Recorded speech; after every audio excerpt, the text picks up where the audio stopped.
안녕하세요, 북스원 카페 여러분. 자, 오늘 시간은 저번 시간 이어가지고, 여기 한일 국교와 관련된 내용을 이제 해보겠습니다. 자, 제3공화국에서 제일 많이 나오는 부분이 이 한일 국교와 관련된 내용이거든요. 이 한일 협정인데, 이 부분이 이제 자주 나오기 때문에, 요거는 이제 그 심푸셈 내용도 같이 보면서 진행을 해볼게요. 자, 이 한일 협정의 배경 관련된 내용이 그 예전에 기출문제 나왔는데, 첫 번째 제일 중요한 게 경제개발 추진의 자금을 필요한 경제개발 추진에 필요한 자금 조달 문제죠. 그래서 원래는 이제 박정희 정권이 그 내부에서 조달하려고 했어요. 그 통화개혁을 통해서 내부에서 조달하려고 했는데 그게 안 되니까 외자를 이제 도입을 하려고 했고 그 과정에서 한일 협정을 통해서 그걸 받아들이려고 했죠. 자, 이런 것들이 예전에 기출문에 나왔고요. 그래서 이제 이때 정부 차원에서 이제 외자 도입 관련된 내용이 그 한일 협정을 통한 것뿐만 아니라 그다음에 베트남 있죠. 베트남 파병도 이제 같이 있죠. 그래서 그와 연관돼서 시험 문제 나왔던 거죠. 자, 그다음에 두 번째로는 미국의 한일 국교 정상화 주선 노력이 있어요. 미국 입장일 때는 그 당시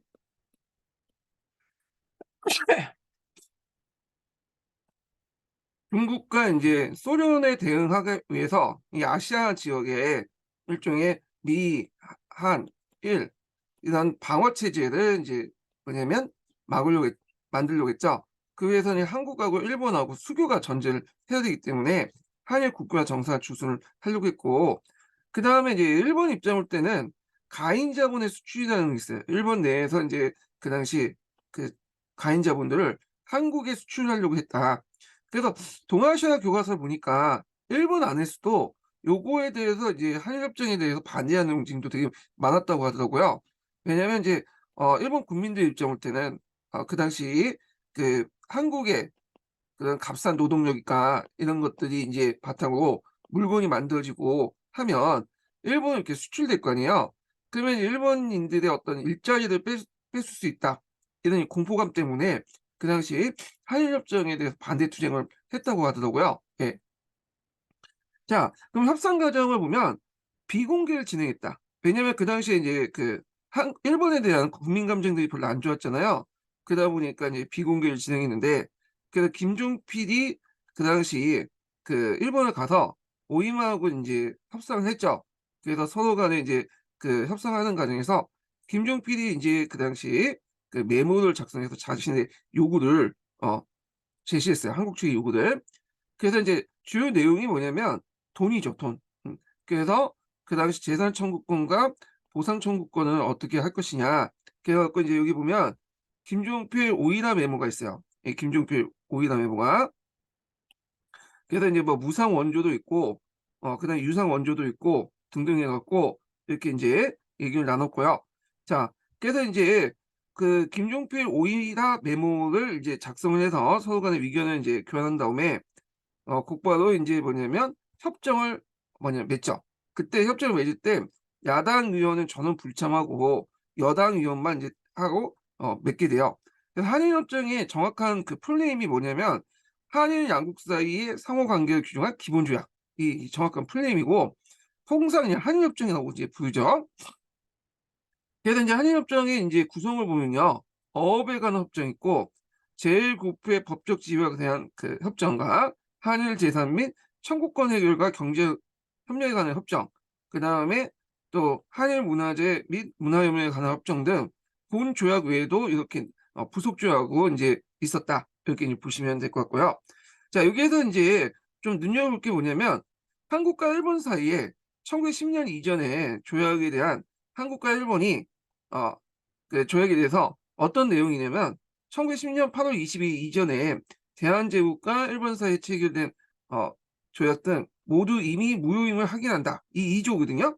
그래서 이제 이걸 가지고 그 당시 한국과 일본이 상당히 자기식 대로 이제 해석을 했어요.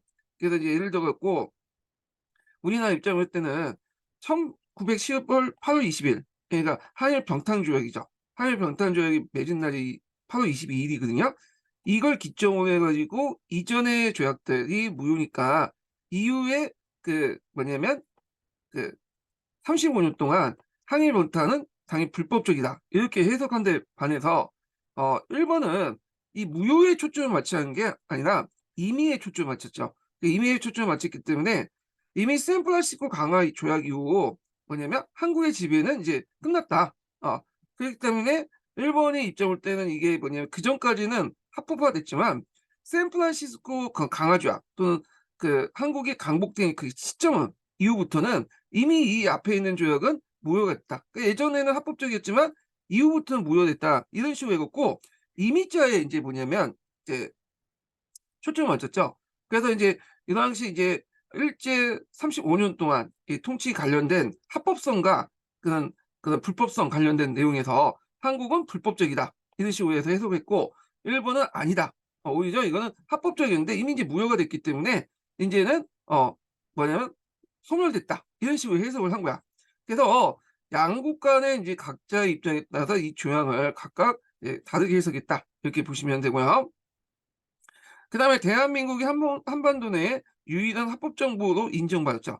그래서 이제 여기 3조에 보면 한국은 국제연합 총회 결의 195조에 명시되어 있는 것처럼 한반도의 유일한 합법정부를 확인했다. 그리고 이제 식민지시기 일본으로부터 받은 피해에 대한 청구권 성격의 자금을 제공했는데, 자, 여기에서 이제 자금을 제공하고 나서 이때 이제 일본 정부가 요 정도 이제 자금을 줄 테니까 너네들은 그냥 알아서 해라. 그래서 이미 이제 손해보상은 다 끝났다. 예. 배상보다는 그냥 보상이라는 의미는 이제 준 거죠. 배상은 이제 불법적인 행위라고 생각을 했으니까. 그래서 이제 식민지 통치의 개인적 피해는 한국 정부에게 일괄적으로 이의하고 한국 정부에 줬으니까 한국 정부가 이제 알아서 너네들이 이제 우리한테 그 피해를 입은 거는 너희들이 이제 줘라. 이런 식으로 했는데, 자, 이 한국 정부가 그걸 안 줬죠. 예, 그래서 좀 문제가 생겼죠. 그 자금을 가지고 이제 경제개발을 이제 이렇게 하고, 그 예전에 한번 포항제철 같은 거 얘기했을 텐데, 포항제철을 이제 뭐냐면 만들 때 이런 청구권 자금을 이용해 갖고 이제 줬거든요. 예. 뭐 여하튼 이게 지금도 이제 여러 가지 이제 문제점이 남아 있죠. 예. 자, 그래서 이제 이런 내용도 좀 기억을 해 두시고요. 자, 이에 대해서 이제 반대 투쟁이 상당히 많았어요. 그래 갖고 이제 여기 보시면 그 당시 그 교육대학 그 고려대학교 학생들 중심으로 해 갖고 그 당시 한일협정에 대한 반대 투쟁을 이제 벌이면서 민족적 민주주의라는 그 장례식을 이제 치렀거든요. 왜냐하면 이제 대통령 선거 때 그 박정희가 내세웠던 게 민족적 민주주의라는 내용이에요. 그래서 이제 이걸 내세웠는데 이거 보니까 한일협정 보니까 나라를 팔아먹는 행위 아니냐. 그래서 이제 민족적 민주주의는 말이 맞냐. 그러면서 민족적 민주주의에 대한 장례식을 막 치르고 그러거든요. 요 관련된 사료 내용이 예전에 한번 기출 예문으로 나왔으니까 좀 파악을 해 두시고요. 자, 그다음에 뒤에 넘어가서 그래서 인제 이런 협정이 체결되니까 그 육사방쟁이 일어나죠. 일제 침략과 식민지 사죄나 배상 대신에 차관을 얻는 굴욕적인 한일 그 회담을 반대했고요. 그래서 인제 그 내용 보면 그 배상보다는 주로 이제 독립 축하금이라든지 이런 목적으로 이제 줬다라고 돼 있고 그다음에 식민지에 대한 그 35년 동안의 불법성을 인정하지는 않고 사과도 안 했잖아요. 자, 그러다 보니까 인제 그거에 대한 그 반대 시위가 학생들 중심으로 인제 일어났다는 것. 그리고 인제 민중당도 결성돼서 인제 야당이 직결돼 가지고 반대를 했고요. 그래서 그 당시에 인제 박정희 정권은 위수령을 선포하고 시위를 진압했죠. 위수령이라는 것은 뭐냐면 육군 부대가 인제 뭐냐 일정한 군대 곳에 주둔하면서 그 지역의 치안이나 질서를 유지하고 시설물 보호를 하거든요. 그래서 대통령령으로 인제 공포할 수 있는 거야. 그러니까 계엄령보다 좀 더 한 단계 아래인 거야. 계엄령 같은 경우에는 공포하고 나서 국회 비준을 받아야 되고 가는데 좀 정치적 부담이 크죠. 근데 위수령은 상대적으로 좀 약간 대통령령으로만 일방적으로 할 수 있기 때문에 국회의 어떤 동의 없이 인제 할 수 있기 때문에 그 당시에 인제 뭐냐면 자주 사용했던 그것이 위수령이에요. 위수령. 예. 그래 갖고 인제 위수령을 자주 공포했어. 예. 그래서 있고 자 그때 이제 또 그 박정희 정권은 제1차 인민혁명당 사건을 이제 뭐냐면 조작을 했죠. 이거 예전에 한번 시험 문제 나오는데 인혁당 사건이라고 하죠. 약칭. 그래서 인제 6.3 시위가 막 일어나니까 이때 인제 인민혁명당 사건을 조직해서 그 당시 인민혁명당이라는 단체가 있고 그 인민혁명당에 지령받은 이 우리나라에 간첩들이 있다 하면서 많은 사람들을 인제 잡아내 가지고 일등에 이제 체포시킨 사건인데 대부분은 이제 무리하게 인제 뭐냐면 기소를 했기 때문에 대부분 재판에서 그냥 무혐의로 해 갖고 표현하죠. 예. 무죄 판결을 받아요. 자, 그래서 하여튼 1차 인민혁명 사건이 있는데 이거는 이제 나중에 2차 인민혁명단 사건과 또 연결돼요. 그래서 인혁당이라는 어 그런 가상의 그런 당을 만들어서 그 당시 이제 공안 사건을 일으켜 갖고 이걸 인제 뭐냐면 덮으려고 했다. 6.3 시위 같은 것들을. 예. 자, 그래서 인제 요런 내용들 좀 기억을 해 두시고요. 자, 성격을 보면 일본이 과거 식민지 통치 반성이 없었고 협정 내용에서 일본의 요구를 거의 수용하여 주권적 국가의 위신이 상실했다. 그래서 인제 앞에 얘기했던 독립축하권 같은 거 명칭도 사용되고 이런 내용들. 자, 그래서 인제 이때 인제 받은 돈이 어마어마하죠. 그래서 이거 예전에 한번 시험문에 나왔죠. 그래서 이때 인제 한 8억 달러 정도 받았나요? 그러니까 무상 원조가 이제 3억 달러가 있고요. 그다음에 공공차관이 2억, 상업차관이 3억 해 가지고 8억 달러 정도의 돈을 받았어요. 그래서 그 돈 가지고 인제 종잣돈을 삼아 가지고 여러 가지 이제 경제 개발을 하게 되죠. 그래서 우리가 이제 앞에서는 포항제철도 만들고 도로도 깔고 그다음에 사회적 기반 시설도 만들고 경제 개발을 하게 돼요. 그래서 이런 측면을 볼 때는 박정희 정권이 나름대로 이 돈을 가지고 합리적으로 썼다고 볼 수 있어. 물론 이제 명목상으로는 배상금이나 독립축하금이나 이걸 받았지만 그 돈을 가지고 국가 경제 발달에 발전에 상당히 힘을 썼다. 이렇게 볼 수가 있겠죠. 예. 반환 독재자 같은 경우에 이런 돈을 가지고 인제 횡령을 하거나 자기 개인적인 목적에 따라서 인제 사용하고 뭐 자기 부만 축적하는 데 사용했는 데 반해서 이 박정희는 이제 그렇지 않았죠. 예. 자, 그래서 인제 요런 내용들 좀 기억을 해 두시고 그러면 관련된 내용을 포샘에서 한번 읽어 보겠습니다. 자, 여기 보면 이제 박정희 정부 수익 관련된 내용이 있고 자, 박정희는 이제 정부는 경제 성장을 통해 막강한 능력을 지닌 발전 국가의 모습을 조속히 갖추려고 했고 그래서 이제 이런 재정적 기반을 확보하려고 외자를 끌어들이려고 했고 그중에 외자를 끌어들이는 방법 중에 하나가 뭐냐면 한일 국교화 정상화와 원년 발행이죠. 정부 차원에서. 그래서 이제 박정희 정부가 1964 년에 일본과 교섭을 시작했다. 한일 간의 국교 정상화는 한국과 일본이 잘못된 과거 역사를 정리하고 새로운 관계를 수립하는 중요한 역사적 의미를 갖고 있다. 따라서 과거 사에 대해 제대로 된 청산과 올바른 평가, 특히 그동안 일본이 한국 민족에 자행한 범죄 행위에 대한 솔직한 자인과 진정한 사과, 그리고 정신적, 물질적인 당한 엄청난 피해에 대한 응분의 배상 등이 마땅히 성행해야 된다. 요게 좀 눈여겨볼 게 배상이죠. 배상하고 보상은 다른 거죠. 보상이라는 것은 적법 행위를 할 때 인제 거기에 발생한 피해에 대해서 주는 거고 배상은 불법 행위를 할 때 인제 주는 거잖아요. 당연히 배상이라는 이름으로 받아야 되는데 앞에서 설명한 것처럼 배상은 아니고 독립축하금 음 이런 이름을 받았잖아요. 자, 이거 자체가 이제 우리가 35년 동안 일제가 인제 35년 동안 통치한 거는 합법적이었다. 이런 것들은 물론 도덕적으로는 문제는 있겠지만 법적으로는 합법적이었다라고 얘기를 하는 거야 지금 일본에서 지금. 자, 그래서 이제 있고 박정희 정부는 2000년 중대한 역사적 과제를 졸속으로 처리하여 국민적 저항과 함께 민족사에 상당한 가오를 자초했다는 평가를 받았다. 애초 샌프란시스코 강화 조약에서 일본의 전쟁 책임을 명시하지 못했던 터라 차관 도입에 급급한 한국이라 일본과의 교섭에서 한국 불리한 처리에 놓일 수밖에 없었다. 여기 이제 샌프란시스코 강화 조약인데 요거 상당히 중요하죠. 일본이 그 당시 인제 미국 군정에서 벗어나서 정상 국가가 되는 어 과정에서 맺어진 게 샌프란 강화정이고 이건 미국이 주도로 해서 한 거야. 미국 입장을 볼 때 일본을 정상 국가를 만든 다음에 일본을 좀 반공 기준 만들려고 했죠. 그래 갖고 그 당시에 인제 한국 같은 나라들은 참여하지 않은 채 그냥 미국이 일방적으로 몇 개 국가만 참여시켜 갖고 이제 맺어진 게 샌프란 강화조예요. 우리는 여기 참여하지도 않았어요.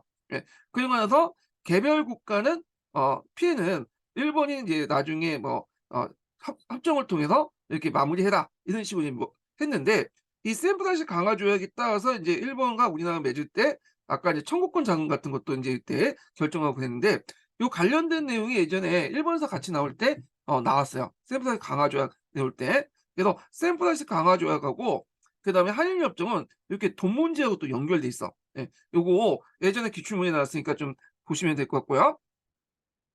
자, 그래서 인제 야당 및 각계 대표 200 명은 대일 굴욕 외교 반대 범국민 투쟁위원회를 결성하여 전국 유세에 들어갔고, 그러나 이제 한일 양측의 밀사된 비밀 교수를 풀어서 김종필과 오이라 등이 모여서 앞에서 얘기한 것처럼 메모를 인제 뭐냐면 주고받아 가지고 나름대로 인제 어느 정도 한일 협정 기본 골고루 마련했죠. 예. 그래서 요거에 대해서 인제 그 당시 각가지 시위가 있었고, 그 당시에 인제 서울 시내에 이제 9개 대학, 특히 고려대를 중심으로 해서 민족적 민주주의 장례식을 성토대회를 개최했다. 그래서 요거 예전에 한번 관련된 사료가 나왔으니까 요거 좀 기억을 해 두세요. 예. 요때 민족적 민주주의는 그 당시에 인제 그 63 년도에 박정희가 대통령 선거할 때 내세웠던 구호예요. 예. 이거 대선 때 내세웠던 구호인데, 그거에 대한 이제 성토 대회를 열었다는 거.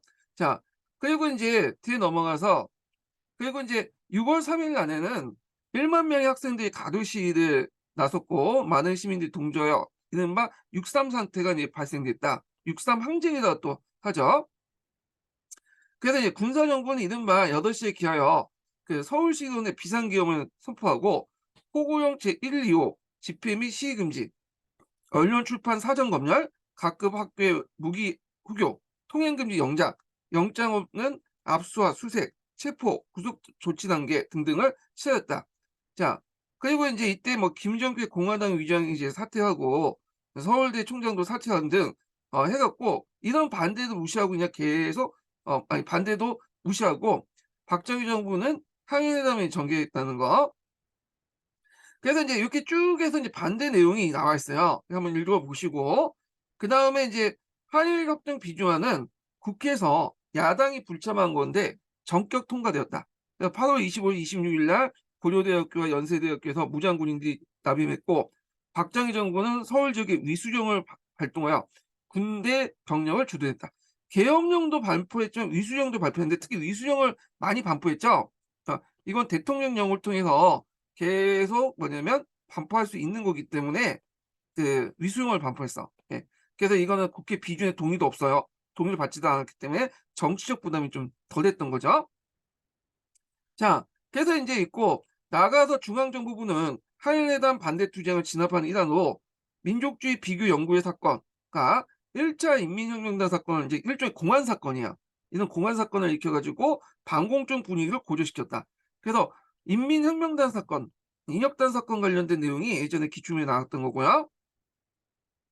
자, 그래서 인제 이렇게 해서 강제로 이제 통과시켰다, 이렇게 이제 보시면 되고, 한일 국교 정상회의에서 이 조약 내용을 보겠습니다.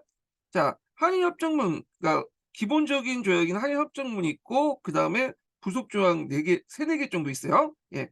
그 한일 협정문은 그 한국과 일본 간의 기본 조약과 4 개의 부속 협정이 이루어졌다. 그래서 협정문에서는 일제 강점이나 식민지 지배에 대해서 사과나 배상한다는 언급이 전혀 담기지 않았고, 한일 협정의 논란이 될 부분은 대한민국 정부가 한반도 유일한 합법정부, 과거 조약의 무효, 개인 대한 배상 등이었으며, 과거 조약의 무효와 관련돼서는 지금까지 논란이 있다. 왜냐하면 이제 앞에서 말한 것처럼 요 내용 중에 기본 조약 내용 중에 1910년 이전에 맺어진 모든 조약들은 그 자체가 불법적으로 주장했다. 자, 그래서 우리는 이제 무효라는 걸 강조했죠. 8월 22일 이전에 맺어진 조약은 무효이기 때문에 그 이후에 이 조약에 입각해서 35년 동안 통치는 불법적이다, 요렇게 인제 해석을 한 반면에 일본 같은 경우에는 임의를 강조했죠. 무효가 아니라 임의를, 요게 방점을 짚고 강조했고, 어 1945년 8월 15일 날 샌프란시스코 강화 회의에 이미 뭐냐면 한국은 독립했다. 일본의 지배에서 끝났다는 거예요, 이미. 그렇기 때문에 예전에 35년 동안은 뭐냐면 합법적인 지배였는데, 이미 인제 뭐냐면 이런 조치들이 이제 합법적인 것들이 이제 일본의 통치에 끝났기 때문에 이미 앞에 있는 조약들이 무효됐고, 그 이후에는 인제 뭐냐면 독립국이 된 거 아니냐. 그래서 우리는 8월 20일 이전의 그 조약을 무효에 간주해서 이 조약에 입각한 이제 35년 통치는 무효다. 근데 이제 일본 같은 경우에는 아까 얘기한 것처럼 임의를 강조해서 이미 1945년 8월 15일 날 이미 인제 이 조약이 무력화됐기 때문에 또 뭐냐면 무력화됐다. 그렇지만 35년 동안은 뭐냐면 합법적인 통치였다. 이런 식으로 해석을 하는 거죠. 자, 그래서 이제 요런 내용들인데, 그러니까 1951년 센서시가 조약을 맺으면서 무효가 됐다고 주장했다. 예, 예전에는 합법적이었지만 이때부터는 이제 무효가 됐다. 자, 이 문제는 일제 강점기 피해에 대한 일본으로부터 배상 문제와 관련돼 있다. 개인 배상 문제에 대해서 일본은 처음부터 모든 배상을 다 포함됐다고 했다. 그러니까 일괄 배상이다. 정부한테 이렇게 줬으니까 8억 달러 준 거 아니에요? 요 안에 개인 보상도 이제 배상도 이제 다 들어가 있고, 너희들이 이제 알아서 할 문제지. 우리는 개별적으로 이제 안 하겠다. 그래서 인제 있고, 그래서 이제 이거 내용은 상당히 문제가 생겼죠. 예. 그래서 이런 문제 때문에 이제 지금도 뭐냐면, 그 당시 일제 강점기 때 그 여러 가지 피해를 입은 어 분들이 그 일본 법정에 이제 뭐냐면 소송을 걸면 "이미 한일 협정에서 해결 다 끝난 거다. 일괄 배상은 다 끝났다. 그건 한국 정부에 따져라." 이렇게 나오잖아요. 예. 그래서 뭐 요렇게 있고, 자, 한일 국교 정상을 들어오게 된 다수의 대일 청구권 자금은 경제개발을 위한 자본뿐만 아니라 한국 경제가 일본 경제에 본격적으로 예속된 빌미를 작용되기도 했다. 그래 갖고 이제 그 당시 이제 한국 경제에서 이제 주로 이 자본을 받고 대개 이제 뭐 원자재라든지 어 그런 여러 가지 중간재 등등등을 어디에서 수입해 왔냐면 일본에서 수입해 왔어요. 예. 그래서 이런 것들이 이제 뭐냐면 조약 내용이 있거든요. 그래서 이게 산호차관 같은 걸 줄 때도 우리가 인제 그냥 주는 게 아니라 "일본 제품을 사라. 일본의 어떤 기계를 사라." 이런 식으로 하면서 우리가 이제 수출을 많이 하면 할수록 일본하고 뭐냐면 계속 적자가 생길 밖에 없는 게, 일본의 어떤 기계라든지 부속품이라든지 중간재를 계속 가지고 와 갖고 그 조립해 가지고 뭐냐면 공장도 만들고 해 갖고 하다 보니까 이런 이제 '일본 경제 종속 현상이 일어났다.' 이렇게 보시면 되겠죠. 그다음에 동아시아 질서의 제표를 놓던 미국은 한일 회담 이후에 마크의 중재자 이상의 큰 역할을 했다. 미국 입장 볼 때는 인제 한미일 이런 안보 체제를 만들어서 그 당시 이제 소련하고 북한과 어 뭐냐면 그 중국을 견제하려고 했죠, 아시아 지역에서요. 그다음에 이제 부속 조약 외에도 인제, 그러니까 기본 조약 외에도 부속 조약을 인제 맺어진 내용도 있죠. 그다음에 대한민국, 일본과의 어업 협정도 맺었고요. 예, 이런 건 각자 보시고, 자, 그래서 인제 이 내용이 있고, 그다음에 이제 뒤에 넘어가서요. 요렇게 있고, 자, 그다음 베트남 파병과 삼성 개혁은 좀 이따 읽을게요. 예. 그러면 이제 교과서에 있는 내용을 좀 보겠습니다. 자, 박정희 정부는 먼저 비상교과서부터 읽을게요. 박정희 정부는 군사전범을 통해서 집권했다는 취약한 정통성을 만회하고자 경제개발을 최우선 과제로 삼았다. 그래서 미국이 한미일 삼각 안보 체제를 강화하기 위해서 한일 국교 정상을 요구하자 박정희 정부는 경제개발 자금을 마련하고 일본과 국교 정상을 시작했다. 자, 수많은 학생들과 시민은 일본의 반성과 그에 따른 사과와 배상이 이루어지지 않는 상태에서 추진한 굴욕적인 한일회담을 크게 저항했다. 그래서 인제 그 당시 경제개발에 필요한 차관 도입에만 급급해요. 그 한일 국교 정상화는 학생과 시민들이 굴욕적으로 받아들였고 거센 저항과 시위가 불려왔다. 1964년 6월 3일 시위를 비롯해 6.3 시위라고 하죠. 한일 회담 반대 집회가 대학가를 중심으로 확산되자 그 당시 정부는 후교령과 계엄령 또는 위수령을 공표해 가지고 그 당시 시위를 참가한 학생들과 시민을 체포했다. 그래서 이 계엄령이 있는데, 계엄령이라는 거는 전시 등 법령으로 군사상 공공의 안녕 질서를 유지하기 위해서 대통령이 그 지역의 행정권이나 사법부 일부 또는 군의 관할을 둬서 영장 제도나 언론, 출판, 집회, 결사의 자유 등을 제약을 할 수 있는 명령을 내린 거야. 물론 이제 이거는 이렇게 대통령령으로 공포할 수 있지만 뒤에 사후에 그 국회 비준을 받아야 돼요. 예. 비준을. 그래 갖고 있는데, 이건 좀 정치적인 부담이 크기 때문에 계엄령보다는 앞에서 말했던 박정희 때 위수령을 많이 좀 내렸어요. 위수령을. 예. 자, 그래서 인제 이듬해 인제 박정희 정부는 한일 협정을 체결하고 일본으로부터 경제 개발에 필요한 자금을 일부 얻을 수 있었다. 자, 당시 징병 및 징용 피해자에 대한 보상과 약탈 문화재 반환 등이 일부 이루어졌지만 이게 한계가 있죠. 식민지 지배에 대한 사과, 그리고 일본군 위안부와 원폭 피해자에 대한 배상, 또 독도 문제 등이 아직도 해결되지 못했다 했는데, 독도 문제 관련된 내용은 여기 요 내용에 있어요. 여기 푸셈 내용에 보면 그 뭐냐면 여기 이제 한일어업협정 관련된 내용이 있거든요. 그래서 요 관련된 내용인데 한번 읽어 보세요, 그냥 이거는. 자, 그다음에 인제 이렇게 있고 한일회담 반대 시 관련된 내용이 있죠. 한번 읽어 보시고 한일협정, 한일 기본조약에 있는 내용을 이제 읽어 보시면 될 것 같습니다. 그래서 여기에서 이제 제일 문제가 됐던 것이 요 제2 조 관련된 내용이죠. 앞에서 얘기한 것처럼 우리는 여기에서 무효를 강조한 데 반해서 일본은 임의를 강조했죠. 샌프란시스코 조약 이후 이미 조약은 무효였기 때문에 됐다. 합법적인 지배였지만 무효가 됐다는 거고, 우리는 8월 22일을 기점으로 해 갖고 맺어진 조약을 다 무효이기 때문에 그 후에 35년 동안 지배는 무효다. 뭐 이런 식의 이제 각자의 해석이 됐다. 이렇게 이제 보시면 될 것 같아요. 자, 그리고 인제 앞에서 말한 것처럼 이제 김종필하고 오이다가 대화를 나누는 모습에서 일본이 한국에 무상 3억 달러, 유상 2억 달러, 민간 차관 뭐 1억 달러를 했다. 그래서 인제 민간 차관은 인제 뭐 민간에서 주는 인제 차관이죠. 그 일본의 인제 시장에서 외환 시장에서 주는 차관을 얘기하는데 1억 달러는 것도 있고 뭐 2억 달러라고 있는데 액수는 그렇게 중요한 건 아닌 것 같아요. 예. 그래서 이건 무상 원조고요. 그다음에 이건 유상 차관이에요. 예. 원조 그 어떤 분이 예전에 무상 차관이라고 쓰신 분이 있는데 이거 틀렸죠.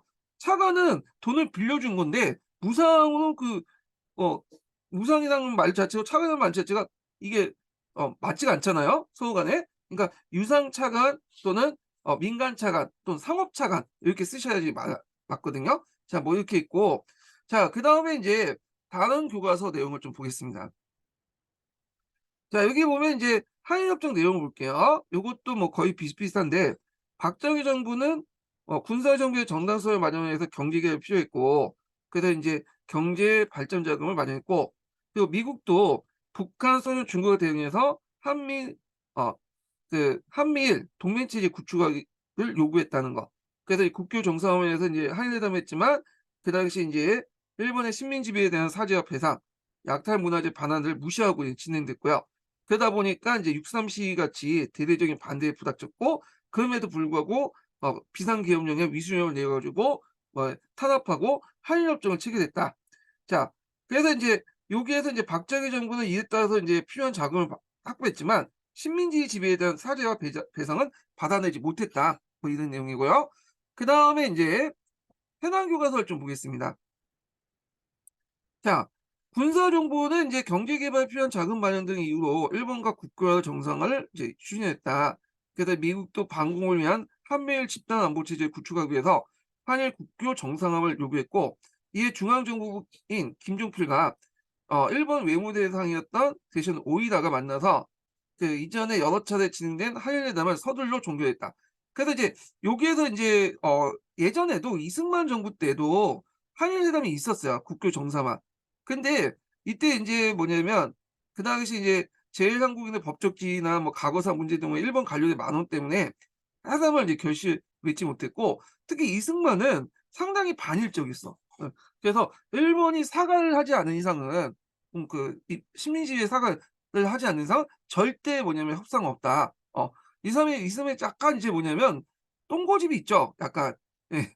자, 근데 이제 장면 정부에서도 국교 재개혁을 추진했지만 일본 정부의 태도와 배상금 규모 문제 진전이 없다가 이때 이제 박정희 정권이 등장하면서 급속하게 이제 진전이 됐던 거죠. 예.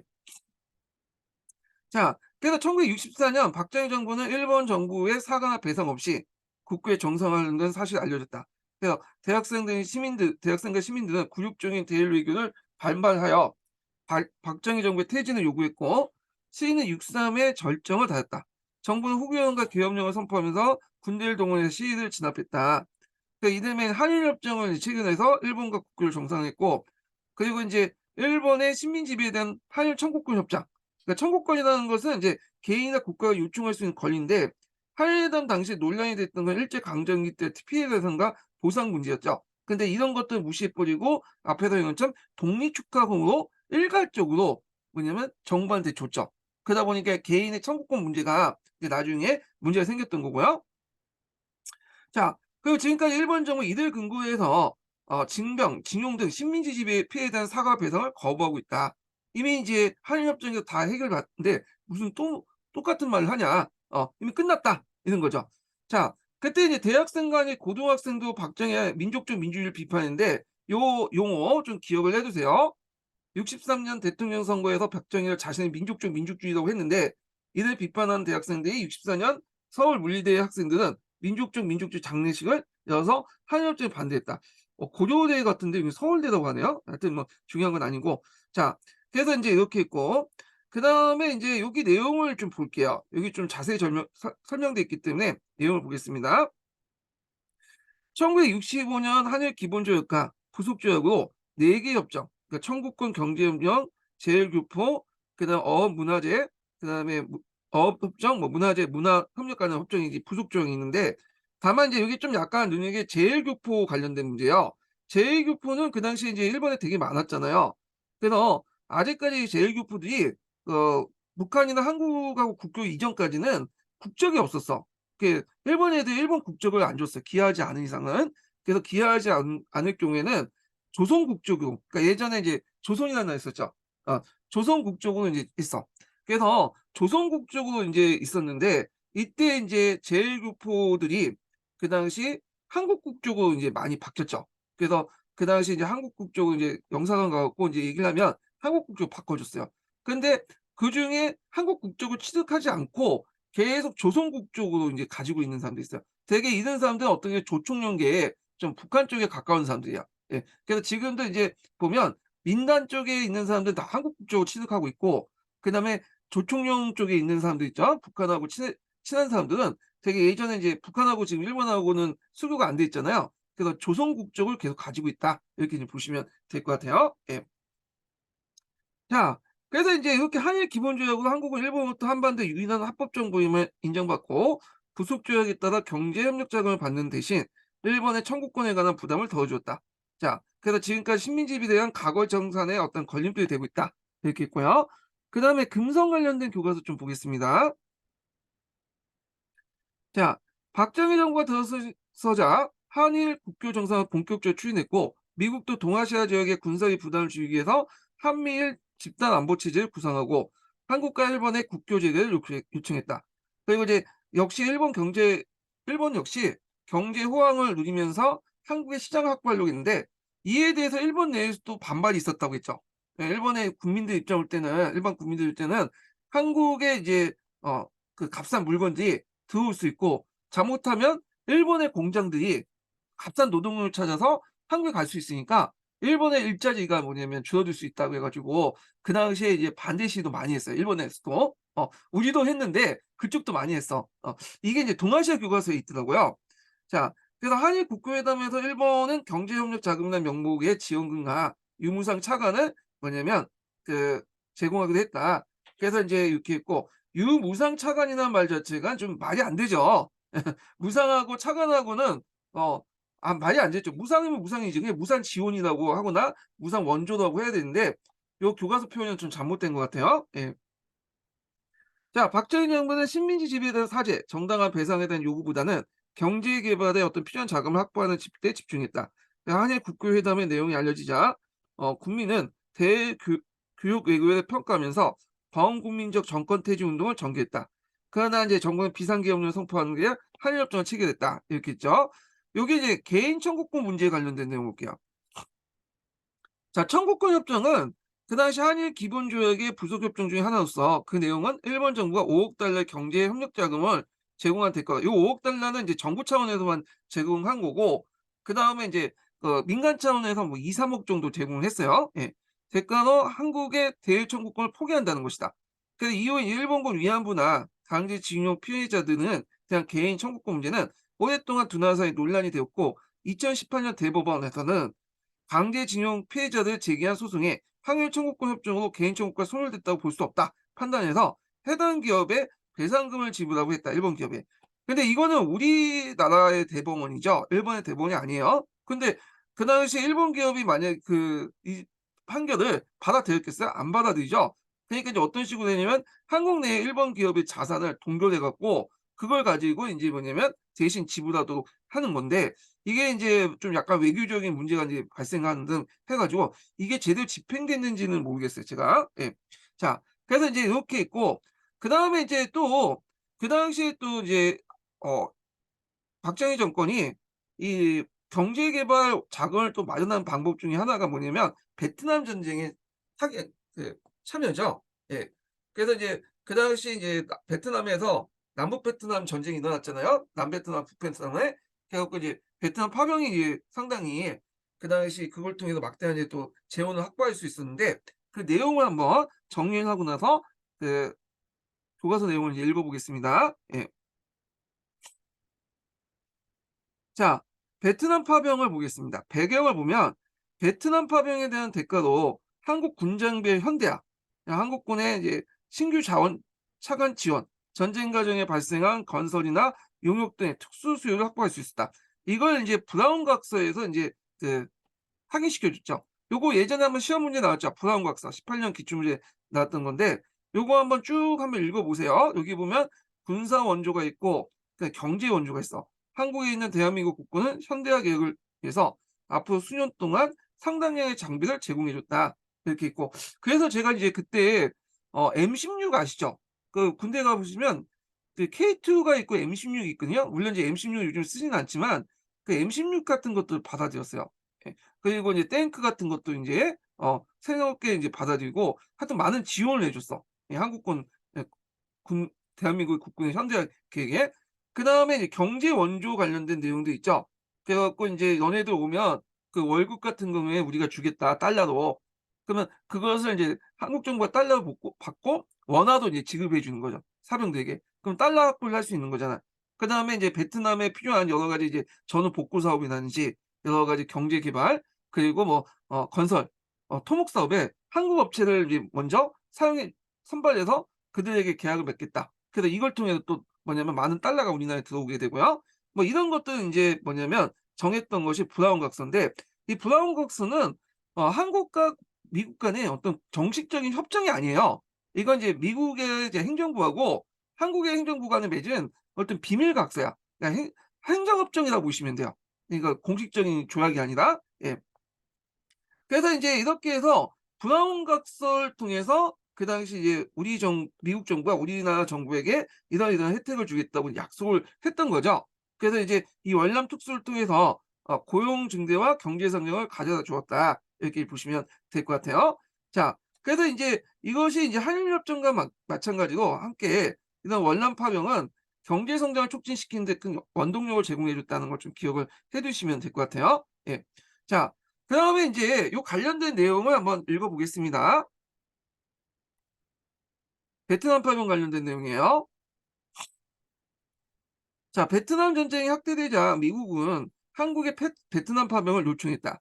박정희 정부는 6.25 전쟁에 도와준 나라를 보답하고 자유민주주의 수호한다는 명분을 내세워서 요청에 응했는데 이건 명분일 뿐이고 실제로 인제 돈 문제 때문에 그런 거죠.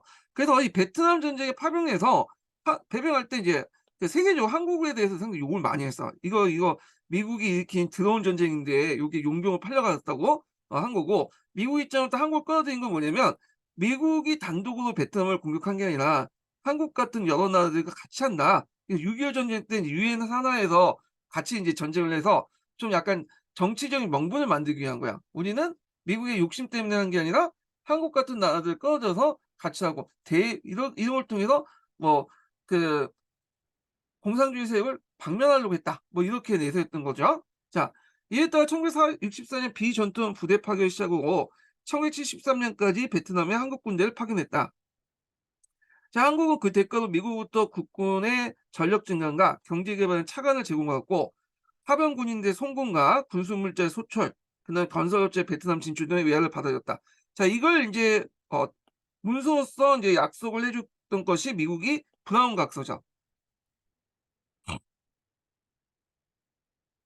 또한 베트남 파병으로 한국도 한미 동맹 관계를 더욱 공고히 할 수 있었고 경제 성장에 도움을 받았다. 그러나 치열한 인제 전쟁 과정에서 많은 젊은이들이 그 전쟁터에 죽거나 다쳤고 고엽제, 고엽제라는 것은 인제 식물의 잎을 인위적으로 떨어뜨려서 입에 인제 인위적으로 떨어뜨린 약재인데 이걸 뭐냐면 뿌리면 식물들이 다 죽는다고 그래요. 그거 아마 밀림 속에서 이제 베트남들이 베트콩이나 뭐 이런 북부 베트남 애들이 막 그 밀림 속에 활동하면서 유격전하니까 그것을 인제 없애기 위해서 밀림을 없애기 위해서 고육지에 뿌린 것 같은데 자 그때 인제 많은 피해자가 생겼고 지금도 이 고육지 피해자가 계속 남아 있죠. 라이따이안. 그때 한국 군인들이 이제 베트남 여자하고 만나 갖고 뭐 속된 말로 신을 많이 뿌렸죠. 그래서 이런 것들이 문제가 생겼죠. 예. 자 그다음에 인제 있고 그 베트남 파병에 대한 미국의 지원 관련된 내용이 브라운 각서에 있는데 그래서 미국은 소위 브라운 각서를 통해서 한국군의 인제 추가 파병에 반대국도 한국에 대한 국방비 경제적 지원을 제공한다는 내용을 서면 약속했다. 이렇게 있죠. 한번 읽어 볼게요. 한국에 있는 대한민국 국군의 현대화 계획을 위해서 수년 동안 상당량의 장비를 제공한다. 예 베트남 공화국을 파견하는 추가 병력에 필요한 장비를 제공한 요때 베트남 공화국은 남베트남 정부죠. 제공하며 또한 베트남 파병 추가 병력에 따르는 일체 추가적 원화 공비도 부담한다. 이 말은 뭐냐면 거기에 필요한 장비라든지 그다음에 월급이라든지 이런 것들은 다 이제 미국이 정부가 대주겠다는 거야. 예. 베트남 주둔 대한민국 부대에 소요되는 보급 물자, 용역 및 장비를 대한민국에서 구매하며 베트남에 주둔 미군과 베트남군의 물자 중 선정된 구매물을 한국에 발주한다. 그래서 군수 물자들도 상당수가 이제 한국 업체를 참여시켜 갖고 뭐냐 사들이겠다 이런 거죠.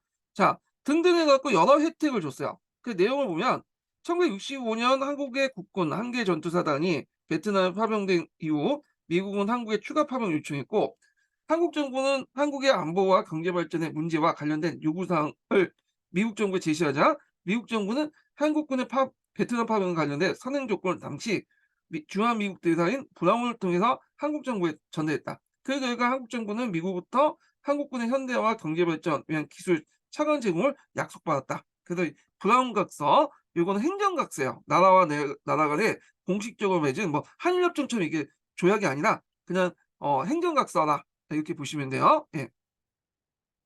자 그다음에 미대인 교과서를 이제 보겠습니다. 뭐 비슷비슷해요. 그래서 인제 여기 한일 국교 정상화로 한미일 집단 안보 체제도 이제 구축한 미국의 요청으로 박정희 정부는 베트남을 파병했고 파병은 영국, 프랑스 등 미국의 요청을 거부하는데 국제적 지지를 받지 못했다. 앞에서 말한 것처럼 6.25 전쟁처럼 이렇게 정상 그 어떤 정당성 있는 전쟁이 아니잖아요. 그래서 이제 미국이 이 베트남 전쟁에 가입하니까 유럽이나 프랑스 등 미국의 우방들이 거부를 했어. 그러다 보니까 인제 한국이라든지 뭔가 좀 약간 좀 이성급 국가들의 이제 도움을 받아서 우리가 나름대로 인제 뭔가 정의를 위해서 인제 같은 다국적 군을 구성해 갖고 그 베트남을 도와러 간다. 이런 이제 이미지가 필요했던 거야, 미국 입장에서는.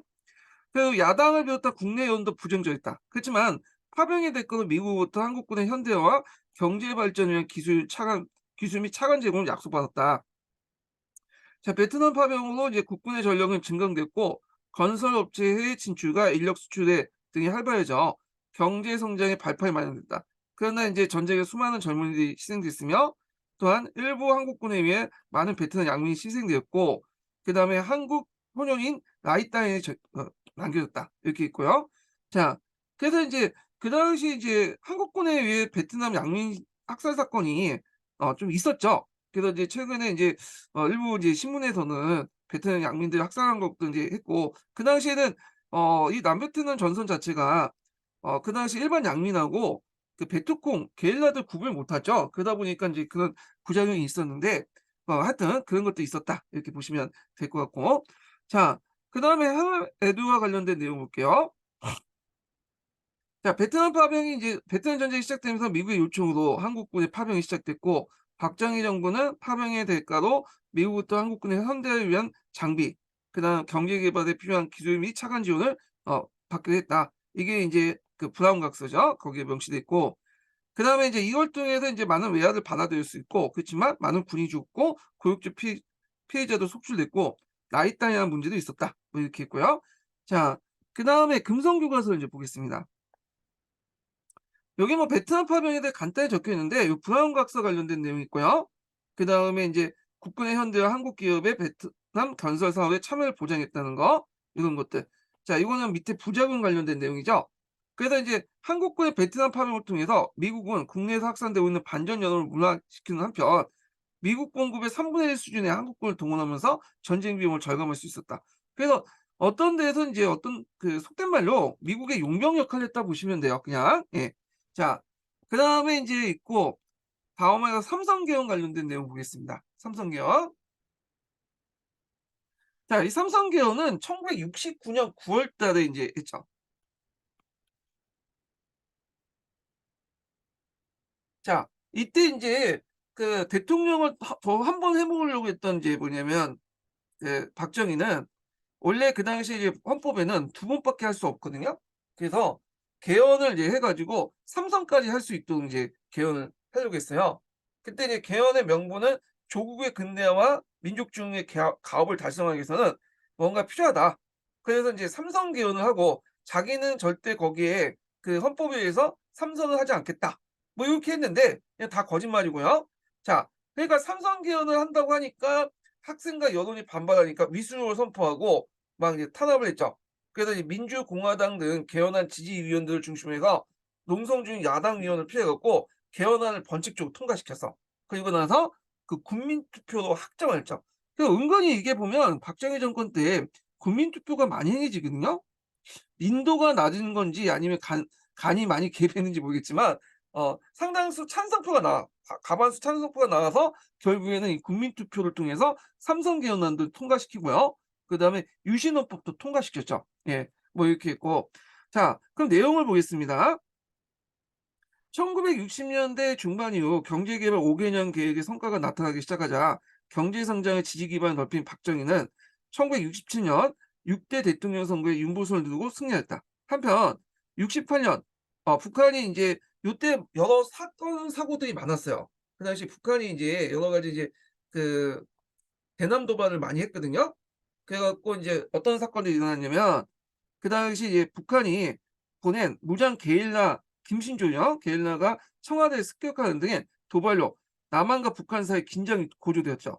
그래서 이때 이제 이 사건을 계기로 해 가지고 우리가 인제 지금 항토 예비군도 생기고요. 그다음에 뭐 주민등록도 생기고 그랬다고 해요. 항토 예비군 뭐 주민등록 등등등 이제 생기는데 하여튼 이제 있고 박정희는 이러한 위기의 상황을 극복하고 지속적인 성장을 추진한다는 명분을 내세워서 대통령 3회 연임을 허용하는 삼선 개헌을 추진했다. 그 야당 의원과 학생들 중심으로 삼선 개헌을 반대하는 시위가 이어졌지만 여당 의원들 그러니까 민주공화당이죠. 공화당 의원들만 따라와서 헌법적으로 개헌안을 통과시켰다. 그래서 그 옆에 보면 이제 삼선 개헌 반대 운동에 이제 했던 내용도 있죠. 개헌에 따라 치러진 1972년 대통령 선거에서 박정희 대통령은 야당 김대중 후보를 아주 급소한 표차 이기고 당선했어요. 그래서 이제 박정희가 어떤 생각을 하냐면 '다음에 직선제를 할 경우에는 이게 이제 뭐냐 더 이상 승리하지 못하겠다.' 이렇게 생각한 거죠. 왜냐하면 그때 인제 그 대통령 선거도 강권 선거라 부를 만큼 많은 이제 강권을 동원했죠. 그럼에도 불구하고 간신히 이겼단 말이야.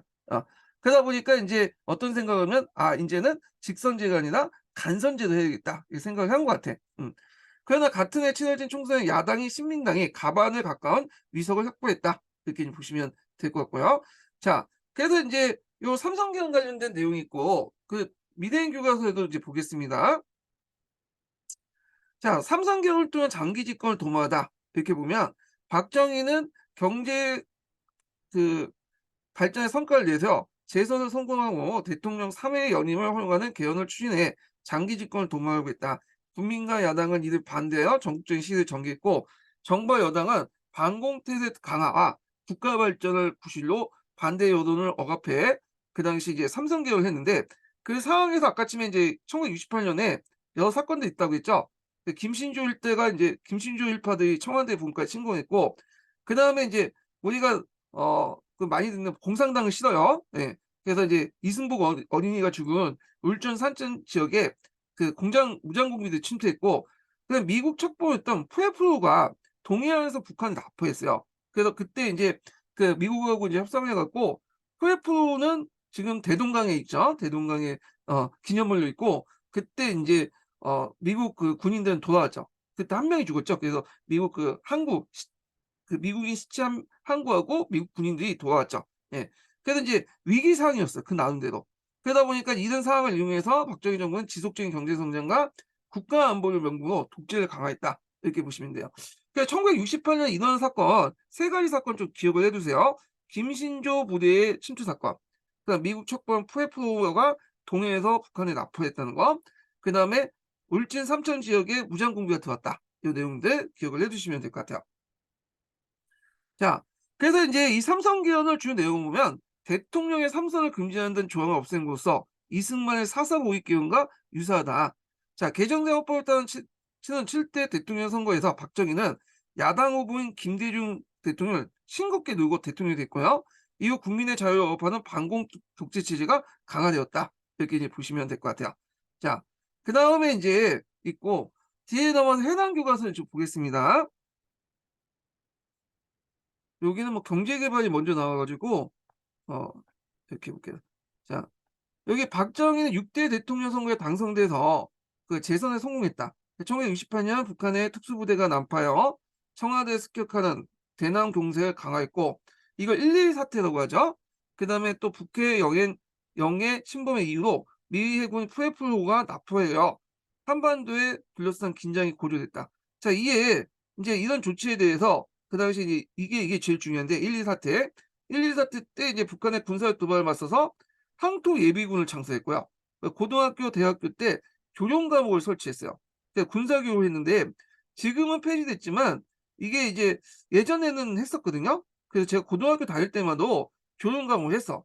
이게 언제 폐지했는지 모르겠는데 그 고등학교 같은 경우에 96 년인가 97 년인가 대학교는 인제 90 년에 폐지됐고 하여튼 교련 과목을 설치했어요.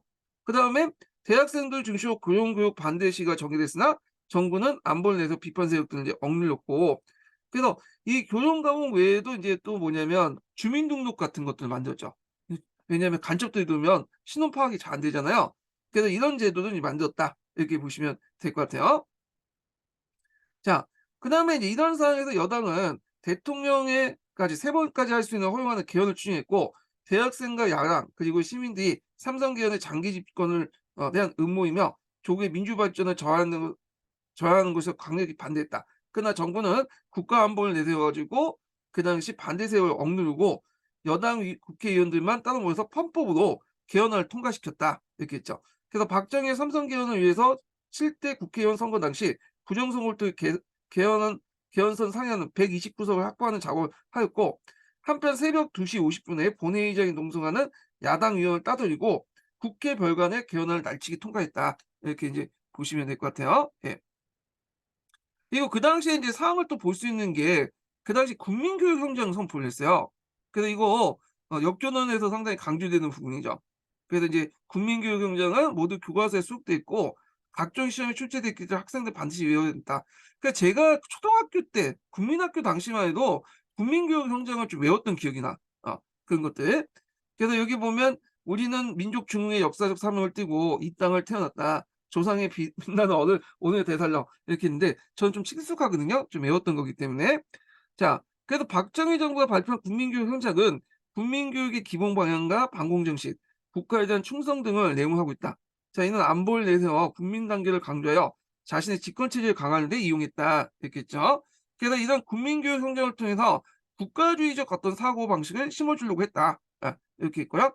자, 그래서 이제 이 국민교육 현장이 1994 년에 폐지됐고 그리고 우리가 이제 국기에 대한 경례 있잖아요. 이게 2007년 내용을 수정해서 발표했는데 아마 중요한 행사 때만 인제 하고 인제 나머지는 다 없는 걸로 이제 알고 있어요. 자, 그래서 인제 이렇게 인제 보시면 될 것 같고 자, 그럼 1971년 대통령 선거의 쟁점이 무엇일까? 이게 이제 7대 대통령 그 선거 7대 대선이죠. 요게 이제 박정희 정권 때 마지막으로 국민이 직접 이제 직선을 통해서 뽑았던 선거죠. 그 후에는 이제 직선이 아니라 유신헌법을 통해 간선을 했잖아요. 그래서 인제 이렇게 했는데 자, 박정희 7대 대통령 선거에 출마하여 대통령 3 선에 도전했다. 국가안보와 경제개발 대선을 지지를 호소했고 야당에서는 이 야당은 신민당이죠. 그때 이제 김대중이 이제 그때 40 대였어요. 되게 젊은 후보였죠. 대통령 후보로 선출되었다. 그는 인제 박정희 영구 집권을 막기 위해서 정권을 교체한다고 주장했다. 또한 통일과 안보 및 경제 분야의 새로운 정책을 제안했다. 이로써 이제 실제 대통령 선거에서는 박정희 정부의 정책에 대한 평가와 앞으로 한국의 발전 방향을 놓고 여야가 치열하게 대립하였다. 그래서 인제 두 사람의 이제 유세장에서 수십 명이 몰려서 선거에 관한 관심이 고조됐고 그래서 여기 보면 어 그 대선 후보들이 인제 유세 가면 완전히 뭐 가득 찼죠 사람들이. 지금은 그렇지 않죠. 지금이야 인제 인터넷이나 이런 것들이 발달됐다 보니까 그렇게 했는데 그 당시에는 그런 게 없다 보니까 직접 연설 듣기 위해서 이렇게 많이 모였던 거야. 자, 그래서 선거 결과 박정희가 김대중이 싱겁게 이제 물리치고 당선했어요. 그래서 박정희가 53.2%를 얻었고요. 김대중이 45.3% 해 갖고 박정희가 당선됐어요. 그래서 인제 이거는 이제 박정희가 인제 자신의 어떤 그 권력 기반 이용해서 강권 선거를 했다는 걸 고려하면 실질적으로는 김대중이 더 많이 얻은 것도 보는 사람도 있어요. 예. 자, 그래서 박정희 이 선거를 마지막으로 유신 체제 수입을 중개했다. 앞으로 이제 직선제를 통해서 자기가 대통령 당선을 못 한다고 생각하니까 그렇게 인제 한 거야. 그래서 인제 여기 잠깐 이제 사진에 대한 설명을 좀 볼게요. 자, 1972년 4월 25일 박정희 대통령 선거 하루 전날 일주일 전 김대중이 연설한 장충동 공원의 선거에서 선거 유세했다. 자, 이 자리에서 박정희는 조국 근대화와 민족 중흥을 위해 마지막 한 번 더 뽑아달라고 눈물을 호소했고 공약으로 남북 대결과 안보 강화, 향토 예비군 유지. 그러니까 이거 향토 예비군 유지는 아까쯤에 이제 1, 2 사태 때문에 그런 거죠. 국가 주도 경제 성장 유지, 대기업이 이끄는 경제 성장을 내걸었다. 자, 여기 보면 사진 보면 이제 장충당 공원에서 똑같이 인제 또 연설했는데 김대중의 모습이에요. 이 자리에서 김대중은 정권 교체를 통한 민주주의 실현, 남북 교류를 통한 평화 실현, 그다음 향토 예비군 폐지, 분배와 복지를 통한 경제 성장 등을 약속했다. 그래서 요게 인제 이 자료가 1971년 대통령 선거의 두 후보 공약인데 한번 비교해 볼게요. 기호 1 번은 당연히 이제 그 당시 여당이었던 박정희죠. 신민당 후보로서 이제 누가 나섰냐면 김대중이 나섰죠. 자, 여기 보면 이제 박정희가 다시 국민들의 표를 찍어 달라지 하지 않겠다. 그래서 이번 기회는 마지막이다. 자, 이번에 정권 교체를 못하면 영구 총독제가 실시된다. 그래서 만약에 정권 교체를 못하면 다음 선거는 없다. 다음 선거는 국민이 직접 뽑는 기회가 없어질 거다. 뭐 이렇게 얘기했던 거고. 자, 그다음에 이제 박정희 통일 안보 정책을 보면요. 북한의 침략을 막기 위해서 안보 태세를 유지해야 된다. 그러니까 항토 예비군 폐지는 북한의 남침을 유도하는 이적행위다. 그런데 이에 반해 김대중 대통령은 남북 교류를 활성화시키고 미국, 소련, 중국, 일본을 끌어들여 한반도 불가침 조약을 요구하면서 한반도 평화를 가져오겠다. 근데 제 김대중 대통령을 보면 좀 그런 것 같아. 좀 지금 봐도 현실성이 별로 없어. 좀 약간 이상적이죠. 내 정치적인 어떤 의견은 내세우지 않는데 이 민주당이 이런 측면은 별로인 것 같아. 좀 약간 자신들의 어떤 이상만 좀 강조하고 현실성 없는 대책들을 좀 많이 내는 것 같거든요.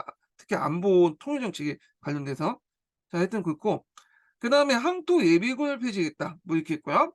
경제적으로 보면 이제 조국 근대화를 위한 국가 발전을 이룩하고 3-4 차 경제 개발과 5 개년 완수하여 70년대 말에는 선진국 수준을 성장시키고 그 당시에 인제 보통 중화학공업 육성 정책을 했거든요. 그래서 포항 제철, 그다음 울산의 석유화학 공장 등 중공업에 투자할 대기업을 지원하겠다.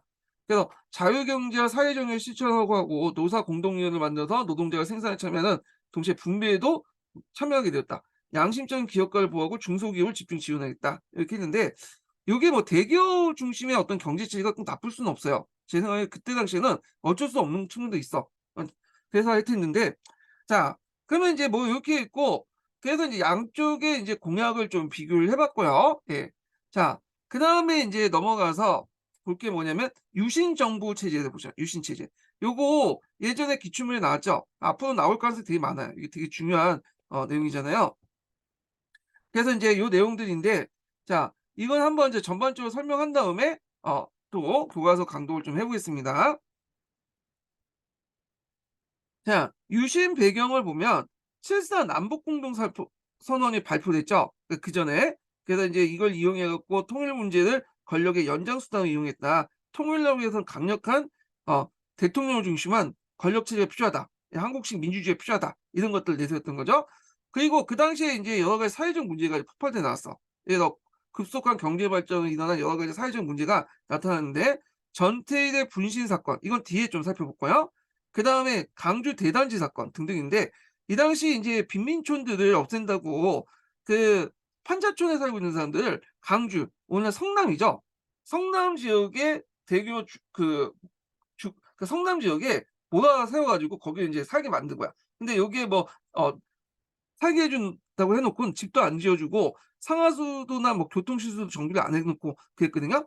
그러다 보니까 거기에 이제 강주에 이제 그 억지로 요게 이제 뭐냐면 그 몰려 살았던 이제 빈민들이 들고 일어난 거야.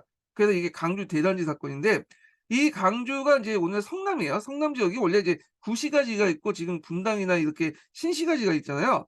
근데 구시가지가 원래는 빈민촌들이 이제 형성됐던 시가지대예요, 성남. 그래서 성남 요쪽은 좀 약간 못 살죠. 예. 자, 하여튼 각종 이제 뭐냐면 그 경제 개발에 대한 어떤 문제점이 드러났고, 대통령 선거에서 야당의 김대중 후보가 신승한 간신히 승리한 박정희는 앞으로 1인 장기 독재 체제를 확립하기 위해서 작업을 착수했다는 거.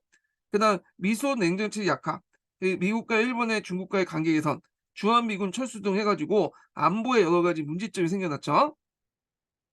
자, 그래서 인제 유신헌법 발표 과정을 보면요. 초헌법적인 국가 긴급권을 이제 발동해서 국회를 이제 해산하고 정치 활동 금지, 이거 법에도 없는 내용을 그냥 긴급권을 이제 발동해 갖고 한 거예요. 그리고 비상계엄을 선포해 놓고, 그리고 유 비상국무회의에서 인제 유신헌법을 통과시킨 다음에 국민투표를 통해 확정을 해. 그래서 인제 통일 주체 국민회의 인제 선거법을 개정하고 그에 따라서 뭐 대통령을 선거하는 그런 내용을 이제 하게 되죠. 그 유신헌법 내용의 의미를 보면 한국적 민주주의를 강조했다. 민주주의는 필요한데 서양식 민주주의는 우리 현실에 맞지 않다. 지금 국내에 좀 여러 위기 상황에 처해 있는 거잖아요. 빨리 통일도 해야 되고. 그러니까 강력한 인제 리더십을 갖고 있는 대통령이 그걸 주도해야 된다. 어 그래서 이런 한국적 민주주의를 되게 강조했다는 거. 그 유신헌법의 내용 요거 기출문제 나왔죠, 예전에. 자, 대통령의 임기를 6 년으로 규정했을 뿐 중임이나 연임 제한 규정을 두지 않았어요. 그러니까 인제 뭐냐면 자기가 죽을 때까지 할 수 있다는 거예요. 그다음에 국민의 기본권을 침해하고 권력 구조상 대통령의 권한을 강화시켰고요. 그래서 이때 한국적 민주주의를 내세웠죠. 그래 갖고 인제 요 내용들 좀 기억을 해 주시면 되고요. 그래서 이제 한국적 민주주의가 뭐냐, 요걸 한번 볼게요. 박정희 정부는 유신헌법을 정당화하기 위해서 여러 가지 명분을 내세웠다. 먼저 분단 상황에서 국가 안보가 가장 중요하기 때문에 국가를 위해서 국민의 권리를 제한할 수 있다고 하는 것이다. 그리고 약육강식의 국제 정세 아래서 살아남기 위해서 민족 주체성은 이제 필요하며, 이를 살리기 위해서 우리나라가 서구식 민주주의가 부적당한 논리로 한국적 민주주의를 내세웠다. 그러나 한국적 민주주의는 이른말에 민주주의가 아닌 독재 체제로 나아가 것이 바로 유신 체제다. 뭐 이렇게 있죠. 그래서 인제 '대한민국 헌정 질서가 완전히 파괴됐다.' 이렇게 이제 보시면 돼요. 자, 그다음에 인제 통일 주체 국민회의나 에서 대통령을 뽑죠. 통일 주체 국민회의에서. 그러니까 인제 간선제야. 그래서 국민이 직접 뽑는 게 아니라 간선제를 인제 뭐냐면 하게 되는데, 그럼 통일 주체 국민회의가 이제 뭐냐 보면 1972년 12월 조국의 평화적인 통일을 추진한다는 명분으로 유신헌법에 의해 설치된 헌법기관이자 국민적 조직체이다. 그러나 설치 목적과 다르게 통일 분야와는 상관없이 대통령 선출은 정치적 수단으로서 이용됐고, 박정희 유신 독재 체제의 정권의 산물에 대한 역사적 오명을 남기고 1980년 10월에 개정된 헌법에서 폐지되었다. 이렇게 보시면 돼요. 그래서 이제 통일 주체 국민회의 통해서 박정희는 뭐냐면 두 번을 거쳐서 8 대와 9 대를 대통령 선거를 했죠. 그래서 인제 요거는 국민들을 대표하는 이제 대의원들이 모여 가지고 투표를 하는 건데, 여기 보시면 거의 찬성표가 거의 뭐예요? 어 그 99.9% 죠. 예. 그냥 북한식 인제 뭐냐 선거라고 보시면 될 것 같아요. 그래서 장충당 그 뭐냐면 그 체육관에 모여 가지고 했던 건데, 요게 이제 박정희 대통령 때 이렇게 두 번 했고, 전두환이 또 쿠데타를 일으키잖아요. 그래서 전두환 때도 한번 통일 주체 국민회의를 통해 대통령을 선거했다가 헌법을 폐기시켜 갖고 대의원을 통해서, 그러니까 미국처럼 이렇게 선거인단을 통해서 인제 대통령이 됐죠. 그러니까 전두환은 두 번 대통령이 된 거예요. 이거 뒤에 좀 얘기하고요. 예. 자, 그다음 유정회를 두는데, 유정회라는 건 뭐냐면 국회의원의 3분의 1을 그 당시에 인제 대통령이 임명할 수 있는 권한이 있어요. 그래서 그 임명직 국회의원들이 모아 가지고 만든 조직이 유정회야. 어 그래서 유정회가 있었기 때문에 공화당이 3분의 1, 그다음 유정회가 3분의 1, 나중에 나머지 인제 야당들이 3분의 1. 그래서 인제 이런 구조에서 3분의 2를 확보할 수 있죠. 그러니까 개헌을 하려면 3분의 2 정도의 찬성을 받아야 되잖아요. 근데 3분의 1을 이미 그 공화당과 유정회가 확보해 놨기 때문에 도저히 개헌을 할 수 없는 구조를 만든 거야.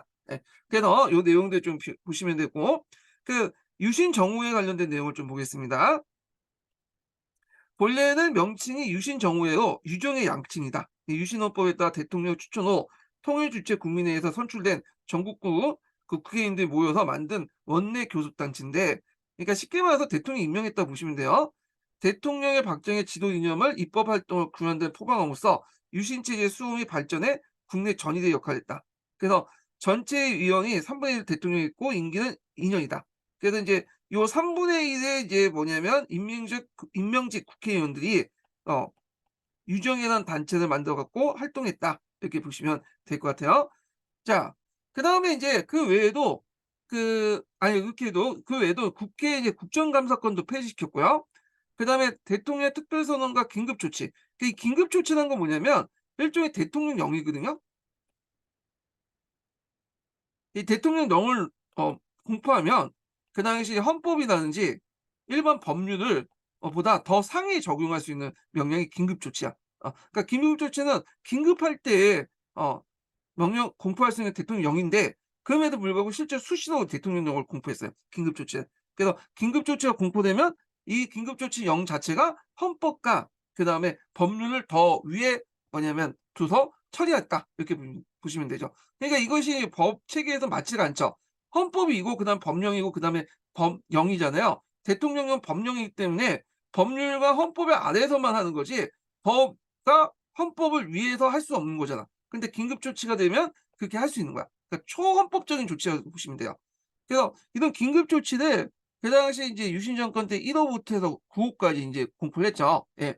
그래서 긴급 조치에 대해서 제소하거나 이의를 제기할 수 없도록 헌법 명시해서 유신 자체의 절대성을 부여했다. 자, 긴급 조치 관련된 내용이 인제 여기 있죠. 그래서 여기 인제 좀 보면 내용을 보면요. 자, 여기 보면 이제 유신 체제에서 헌법에 의해 뽑힌 대통령이 헌법에 규정된 권리를 헌법의 일부 기능을 정지시킬 수 있다. 이 권한이 긴급 조치다. 유신 헌법에 따르면 긴급 조치는 대통령이 천재지변 또는 중대한 재정, 경제상의 위기를 처하거나 국가의 안정 보장 또는 공공의 안녕 질서가 중대한 위협을 받거나 받을 우려가 있어 신속한 조치가 필요하다고 있다고 판단할 때 시행할 수 있도록 되어 있다. 자, 이 경우 대통령 헌법에 규정되어 있는 국민의 자유와 권리를 잠정적으로 정지하거나 정부나 법원의 권한에 관하여 긴급 조치를 할 수 있다. 그러나 긴급 조치는 실제로는 권력을 강화하기 위해서 유신 체제에 도전하는 민주화 운동을 탄압하는 수단이 되었다. 자, 긴급 조치는 대부분 유신 체제 반대를 금지하는 것이었고, 그의 수도 긴급 조치란 말에 어울리지 않게 잦아들었다. 그래서 1 호부터 해 갖고 9 호까지 긴급 조치가 행해졌어요. 예. 그래서 인제 이렇게 있고, 그래서 이제 이 긴급 조치 관련된 내용을 여기 좀 잠깐 볼게요. 자, 유신 체제에 이제 반발들이 많았어요, 그 당시에. 그래서 뭐 그 당시 언론인들 중심으로 해서 유신 반대 시위도 있었고, 개헌 청원 100만인 서명 운동도 있었고요. 그다음에 민주 구국 선언 같은 것도 있었는데, 그때마다 정부가 이제 탄압하면서 긴급 조치를 인제 내렸어. 그래서 대표적인 긴급 조치를 보면, 자, 긴급 조치 1 호는 유신 헌법에 대한 비판이나 개헌 논의를 일체 금지시켰고요. 그다음에 인제 여기 보면 긴급 조치 4호 같은 경우에는 민청학령 관련된 거 있죠. 그 당시에 이제 반정부 조직, 유신 정부에 반대하는 조직으로 민주청년학생 총연맹이 있었어요. 이걸 약칭이 민청학령이라고 하는데, 여기 있네요. 이 민청학령 사건을 조작을 했는데, 이때 인제 같이 엮어서 한 게 인혁당 사건이야. 그 앞에서 인혁당이라는 거 있었죠. 4.3 투쟁을 인제 할 때 공안 사건을 만들어서 그걸 덮으려고 했잖아요, 이슈를. 그래서 만든 것이 제 1차 인혁당 사건인데, 이때 그 인혁당이라는 것이 원래 존재하지 않는 조직이에요.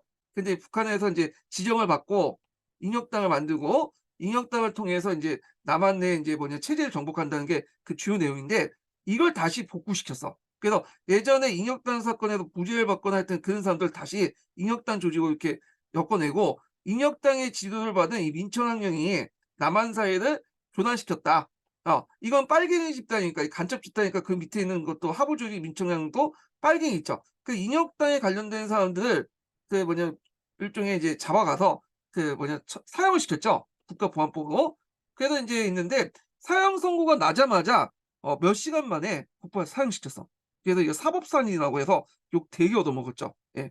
그래서 하여튼 이 민촌학년을 좀 불법화시키기 위해서 탄압하기 위해서 인혁단이라는 북한에서 인제 지원을 받은 조직을 새롭게 만들고 그리고 그때 1차 인혁단 사건과 연결돼 있던 사람들 다시 인혁단의 조직원으로 이렇게 둔갑시킨 다음에 곧바로 사형을 시켰던 그 사건이 2차 인혁단 사건이에요. 예. 그래서 인제 요 내용도 있고요.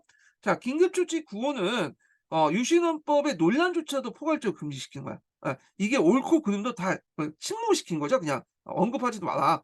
그래서 이 긴급조치 구호는 그 긴급조치의 어떤 백미 역할을 했다. 이렇게 보시면 돼요. 그래서 긴급조치에 대해서 뭐냐면 이게 옳으니 마느냐는 조차도 뭐냐면 금지시킨 거죠. 그래서 비판뿐만 아니라 그 언급조차도 그 논란의 언급조차도 금지시킨 게 긴급조치 구호다. 이렇게 이제 보시면 돼요. 그 외에도 뭐 그 당시에 김대중 납치 사건도 있었고 그 경제 북방 제2차 석유판 등은 있었죠. 이것 때문에 인제 그 박정희 정권이 붕괴됐는데 자 그래서 이제 부마항쟁 같은 것도 일어났잖아요. 그래서 YH 무용노조 신민당사 정권 농성 때문에 계기가 됐는데 제2차 원유파 동원에서 인제 여러 기업들이 무너지고 하니까 그 당시 YH 무역이 있었어요. 이게 인제 섬유회사인데 이 회사가 망하게 된 거야. 그래서 그 당시 이제 그 YH 무역의 사장이 미국으로 도망가고 그랬거든요. 그래서 월급도 안 주고. 그러니까 YH 무역 노조의 원들이 신민당사에 올라가 갖고 이제 정권 농성하는데 신민당에서는 그 정권 농성을 지원했어. 근데 보이지도 않는 경찰이 들어와 갖고 신민당사에 들어와서 이들을 끌어내는 과정에서 여공 한 명이 죽게 되죠. 자 그러니까 이제 이걸 사건을 계기로 갖고 인제 김대중이나 김영삼이 막 반대를 하고 특히 김영삼을 이제 그 당시 잡아와서 제적을 시키고 등등 하니까 김영삼의 인제 정치적 고향이었던 부산 마산에서 학생들 시위가 일어난 거야. 이걸 이제 부마항쟁이라고 그러죠. 예. 그래서 이제 이때 부마항쟁을 진압하는 과정에서 부산은 계엄령, 그다음 마산은 위수령을 선포를 했고요. 그리고 이때 부마항쟁을 논의하는 과정에서 이제 술 먹다가 이제 논의했잖아요. 안가 가서 박정희하고 차지철하고 뭐 해 갖고 서로 싸우는 바람에 이게 이제 박정희가 죽게 되죠. 뭐 이렇게 해서 결국에는 인제 유신 정권이 끝나게 되잖아요. 예. 그래서 이걸 이제 12.6 사태라고 하죠. 그러니까 중앙정부 김재규가 이제 박정희를 살해하고 자신의 서로 그 당시 사이가 안 좋았던 차지철도 다 죽였죠. 그래서 유신 체제가 정말 이렇게 끝나게 되었다. 그래서 이런 것도 인제 기억을 해 두시면 될 것 같아요. 자 그래서 전반적으로 이렇게 유신 체제에 관련된 내용을 한번 봤고요. 좀 쉬었다가 그 내용 이제 교과서 관련된 내용을 이제 보겠습니다. 예.